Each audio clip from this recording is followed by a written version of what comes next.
What's good with it in the hood with it? Welcome back to the collective clips where you already know we das. We get it in. Let's get to the Super Norteno intro. Whoopin'! This is a good one.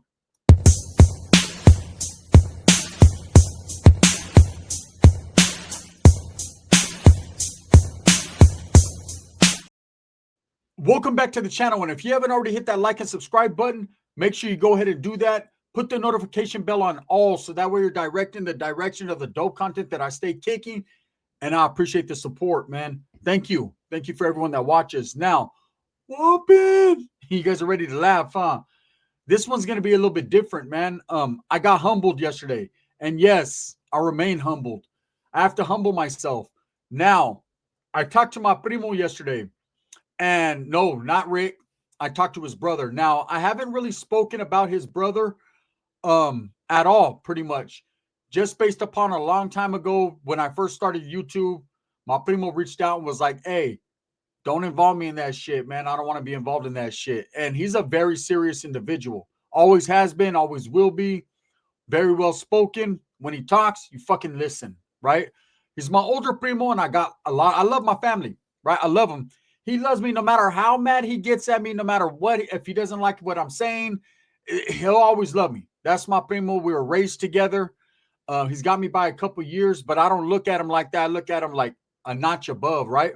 Now, my primo is pretty relevant in the game because he is one of the founding members of A-Town Sureños, meaning he started that shit alongside two brothers, man, good friends of his for years.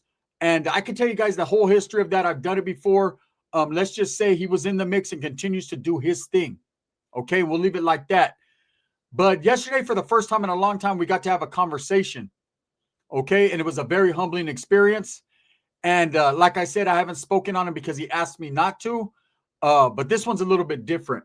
This one, I have to explain to you guys how the conversation went and how I will move forward with my content on this channel when I'm talking about Super Norteño, right?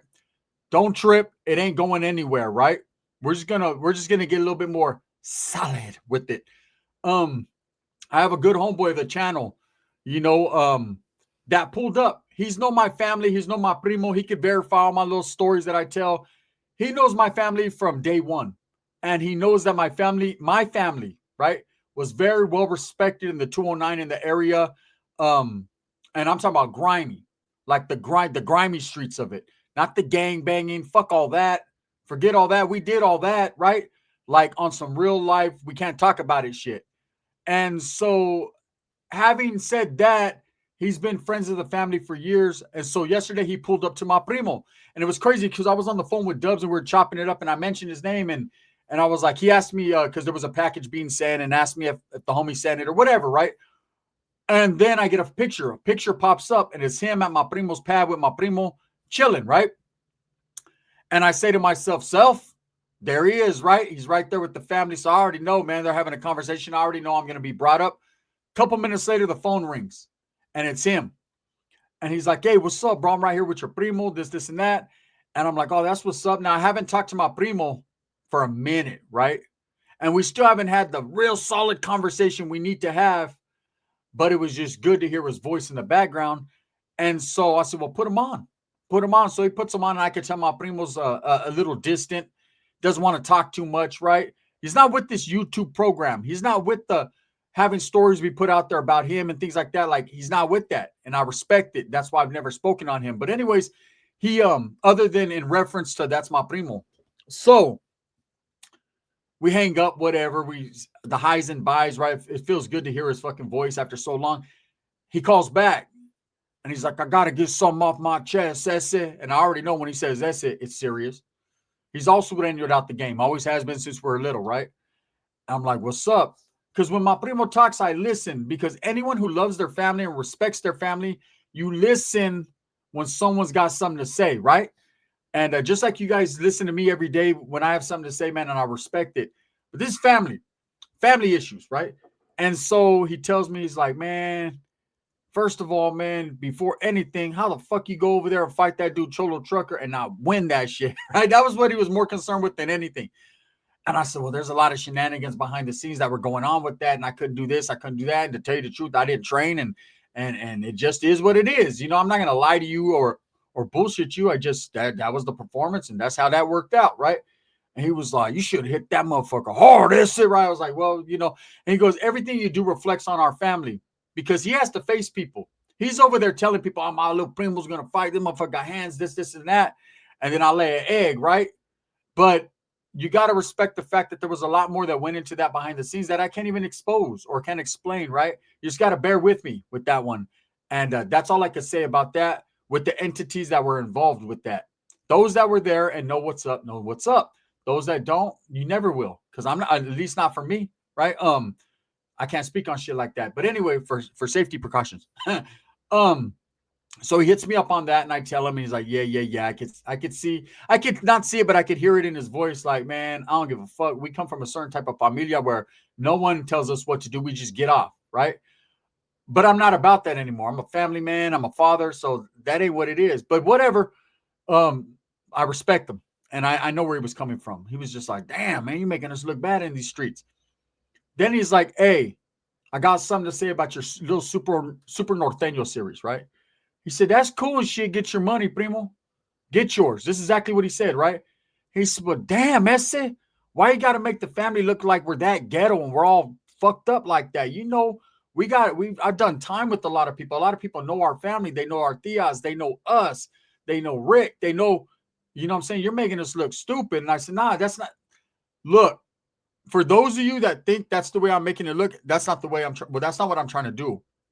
I'm just explaining what a lot of Chicano, Mexican American, and Mexicano families are like, right? And how my family is not the fucking look at, we're so far from the worst family or from the most ghettoest family, but we got a little ghetto. We wouldn't be street, we wouldn't be the way we were without that little bit of with them cockroaches. Without them cockroaches, we wouldn't be shit. I'm just saying that, right? But I get where he was coming from. He said, damn, as if you're gonna at least speak on the shit, fuck, make us look good, right?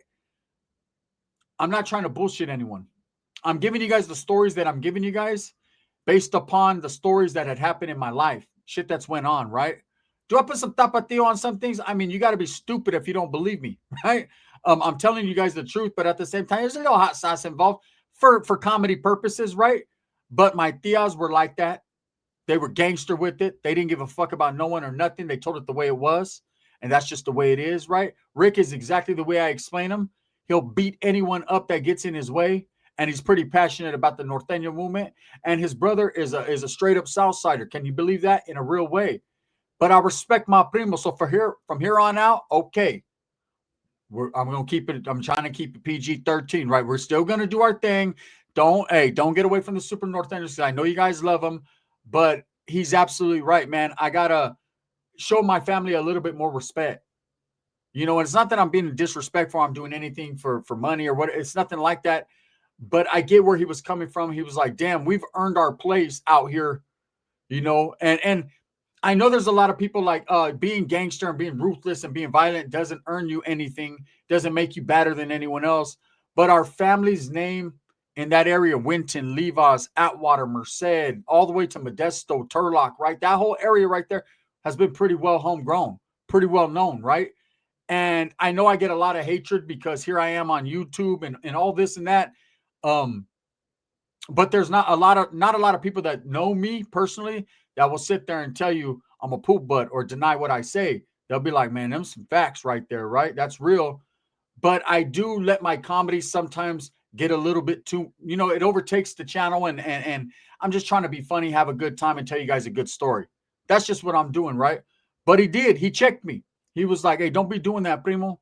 Don't be making us look bad. He said, I love you. I'll always love you no matter what. You're my primo and all that. So let me tell you guys a story. This is a true story. And if he ever decides that he wants to voice his opinion, he could even put a comment right here, man. Facts, right? Let me tell you about my primo, how gangster he is. And so trip out. So I'm not going to lie. Back in the days, I used to do a little bit of yay with the rest of them. Facts. Truth, right? Was I all coked out of my mind? No. There was a couple weekends. You know what I'm saying? I want to be real. And what had happened was there was a dude who I didn't really care for that much. Didn't trust him, didn't like him. He's deceased now. He's passed, man. He ended up getting shot in Livingston, right? But I was under the assumption that I knew he had a lightweight crush on my baby mama at the time. He was trying to fuck with her. She wasn't feeling him like that, but I wasn't too sure. So every time that I would run into him or he'd come to the pad to try to smoke out with my baby mama, because he was trying to do things that he was doing before I came in the mix, right? I just didn't like it. So I had to check him a few times. He backed up like a crawdad. These are true stories. He didn't want that smoke, right? I was like, whooping. He was like, whoa, no whopping, right? And that's the truth. We ended up becoming cool though. We became cool. He had just got out of prison. He knew some of the fellas I knew. So it was what it was. I ain't gonna lie, man. A couple licks were hit and we became cool. So one day me and my baby's mom had got into an argument and she bounced to her mother's pad, right? And I was chilling. We lived in some apartments out there in Livingston. And as we're posted up chilling, right, relaxing, I'm all disgruntled and mad because she done left. She done picked a fight with me so she can go out and smoke out with her sister. I already know. I know how the get down was. Baby mamas they're just different, right? So I'm waiting at the pad right there. Homeboy calls. He's like, hey, this is someone like, I'll say it like this. Why I was hanging around with them, why I was even associated with them, I shouldn't have been. This taught me a lesson, right? But I was. Right. So he's like, hey, I got some bomb ass. Yay, let's get it. What are you trying to do? I said, come to the pad. I'm by myself. Come through. So he comes, line it up, homie. Right. And we get on one, right? And your paranoia starts to take over. Already, in the back of my mind, this dude, I can't trust him. I know he likes my baby mama. I know he be looking and shit. But when I hit him up on it, he always bows down, like the West Side Connect. You can't force a fight on a man. If a man doesn't want that, you know what I'm saying? If you can't beat him, join him. And that's what he did, right? So as I'm getting a little bit more paranoid looking at him, I'm like, man, what's this motherfucker up to, right? So, true stories, right? We ended up going to his Jefito's pad. His Jefito has passed too since then. Him and his dad are gone. But his Jefito never liked me. Not at all. Not at all, right? So we go to his pad. Here I am hanging around and going around places that no one likes me. But whatever. The reason his Jefito didn't like me is Jefito liked my baby mama too. Just facts. Anyways, we go over there to his pad. One of my homegirls is there. And she overhears him having a conversation with his father. And the conversation went a little something like this. I'm going to get this motherfucker in the alley and I'm going to smoke him. Talking about me, right? And I can speak on these things because they're no longer with us, him or his dad, right? Or I wouldn't. That was our business. But so this is what he says. I don't hear it. I'm in the living room right there chilling. He went in his dad's room to get some money or whatever. I'm on a great one, you know what I'm saying? I'm all yayed out. And my homegirl, she hears it. She's over there chilling. She tells me, hey, fool, you better bounce. This motherfucker's trying to set you up. And she was like, he just got a thing from whoever he got it from, and he's trying to take you in the alley. And I do remember that he was like, hey, bro, we're going to bust over here to the alley real quick. We're going to cut through, right? So now I'm putting two and two together. Maybe it was my paranoia. Maybe it was the homegirl pumping me up. But I'm like, I'm up out of here, right? So as I leave, I just bounce. I don't say nothing. He's following me down the street. Hey, fool, let's go over here real quick. Fuck you. You know what I'm saying? I'm just walking. I ain't running or nothing. I'm just walking. He ends up catching up to me, and I look down at his hand. He don't got nothing in his hand. I can see something in his waist. I know what time it is, right? So I'm thinking to myself, my primo lives in the area. If I could just get him to my primo's house, I feel safer. I got backup. My primo will give me something. And if I got to do something, I'm going to do something. I was willing to do it at that time. I was an idiot. I was a gang member. I was crazy. I was on coke. That's just what it was, right? And so I called my baby's mama. And she could tell by my tone of the voice something's going on. So I'm like, where you at? She's like, I'm at my mom's. Her mom lived right down the street. I said, let me come over. And she was like, nah, I don't want no drama. And I'm like, nah, let me come over. I'm trying to go over there and shake the spot on this cat, right? Because he's not trying to do nothing out in the open, but I could tell if he can get me in a dark place, he might try to smack something. And so I'm thinking to myself, maybe I should just knock him out, just turn around and knock him out or get him close enough. Anyway, she's like, nah, whatever. But then let me die then, right? Nowadays, she'd be probably like, I wish you would have did it. So anyways, as I get to my primo's pad, it's late night. It's about midnight, right?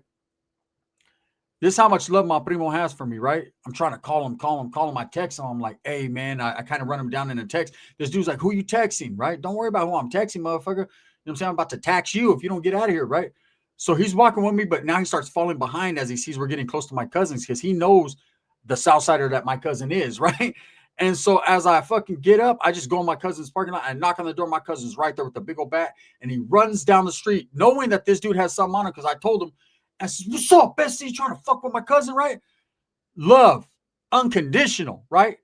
Then I get chastised and yelled at like I did yesterday. Then after fucking dude's all scared, drops his gun, takes off running, right? My primo picks it up, stupid ass shit. Yo, beat up 22, throws it, comes with the bat on his shoulder. He's like, damn, why are you bringing the drama to my house? My kids and shit. I said, motherfucker, he was trying to get me. Whoop it. Right? My friend was like, don't be coming over with that bullshit, fool, and go home and wipe your nose. Right? There's been plenty of instances where my cousin has pulled up and pulled out for me, man. Except for one instance. And if you guys recall, this is one of the stories I did tell about him. And I'm gonna retell it just a little bit, man, for those that are new to the channel, right? But I was doing bad, dirt bad, right? Like usual. Gang banging for real, sleeping from couch to couch. Didn't have a permanent place to live. I lived with my tia, but was never there. She lived in the Cuts and Beechwood. I wanted to be on the west side of Merced, so I couldn't be like going back and forth. It's a long walk. Didn't have a car. Homegirls acting like they can't pick me up. I needed gas money. Didn't have that, right? So my primo lived in a place called the Shadowbrook area, these apartments. So I would go every once in a while, take a shower, sleep at his pad for a minute while his old lady was at work. She didn't care for me, right? She's good people's though, real good people's, and great person, in fact. And so I would sleep. He'd let me shower and shit. It's my primo, man. He'd be smoking his weed like shower esse, straight up Southsider, all up in Merced, right? Facts. A real one too. So I remember one day, and those that know the story know, man, I shower and shit, and I get out, and I'm like, let me borrow a sweater or something. It's cold. I'm a mob to the west. He's like, get whatever you want out of there, esse. You know what I mean? Now, most of his clothing was like blue T-shirts. This motherfucker's a straight up Denver, not Denver Bronco, my bad. Miami Dolphins fan, right? So he had Miami jerseys and all that. I couldn't touch those because he'll flip out, right? He had some blue Bulls jersey or Bears jersey, whatever. So I see a black sweater. It looked black to me. I don't even look at it. I just look at the front, bam, nothing on it. Psh, throw that motherfucker on, right? As I'm walking past him, he's like, yeah, that one looks good on you, esse. Right? I'm like, all right, cool. All right, primo. All right now. He said, hey, don't be coming knocking at my door. Stay at some bitch's house or something. I said, all right, cool. I'm going to come to shower tomorrow. He's like, all right. So I leave. I'm walking down the street on the west side under the overpass that separates the west from the front, right? And as I'm walking, man, there's a gray primered Regal sliding by, man. And I already know it's a little man from West Side Merced. He's an old school, right? A few years older than me. He's always got a car full of homeboys cruising around looking for whatever they can get into, right? And so as they cruise past me, it's dark. I got a beanie on, and I got this sweater, and I got the hood over my head, right? And I'm just mobbing. I got some 501s, whatever. And as I walk, I'm not stressing. I'm like a Smith & Wesson, not at all. I'm in the west side of Merced. I'm known out there. This is my homies. Like, what are you going to do? I mean, if some Southerners are there hunting from Atwater, they shoot me, they shoot me. You know what I'm saying? I'm willing to take that risk at that time. So as I'm walking, the homies pass by me real slow, and then all of a sudden I hear, brake lights, right? Woo! They pull backwards. Where you from, man? I said, I put my shit down like, what? For this dead end, whatever, right? They're like, oh, shit. What's up, fool? Where you going? I said, to the homeboy Mingo's pad. What's up with it, right? I'm like, let me get a ride. They're like, oh, hell no. I said, what you mean? Let me get a ride, fool. It's just right down the street. They're like, nah, fuck, you ain't getting in the car with that. I'm like, I don't even got a gun. What are you talking about? They're like, hell no, bro. You see what your sweater says? I said, no, right? They said, oh, fuck that. You ain't getting here with that. Well, what are you doing? You must be yayed out, right? I take that motherfucker off. It says a big old Sul 13 about that big. I damn near shit my pants, right?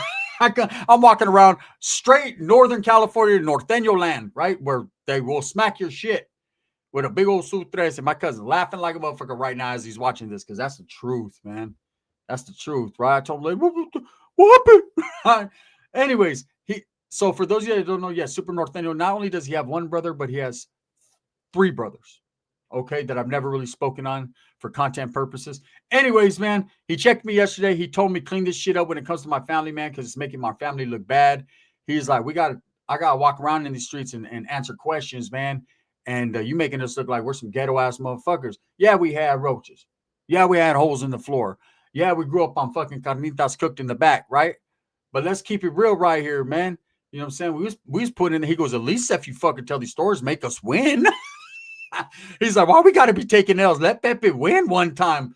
Hey, come on now, John. You already know, man. I almost said my cousin's name. Anyways, with that being said, man, that's just what it is today, man. I hope you guys like this one. These are truths and facts, man. He checked me. He told me, and I respect it. Tomorrow, we're going to get back to regular schedule context of content, and we're going to do everything, man. My cousin loves me, man. I was just so happy to talk to him yesterday. It's been a long time.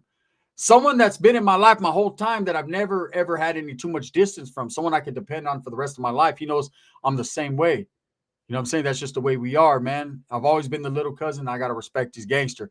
Just what it is. Yes, he's a Southsider. So what? I told you guys, my family got Bulldogs, Southsiders, Northerners, don't matter. We don't look at it like that. And I'm going to tell you right now, you get us all together in one ramfla, you better hope we don't get a flat in your neighborhood because we're going to take that air straight up.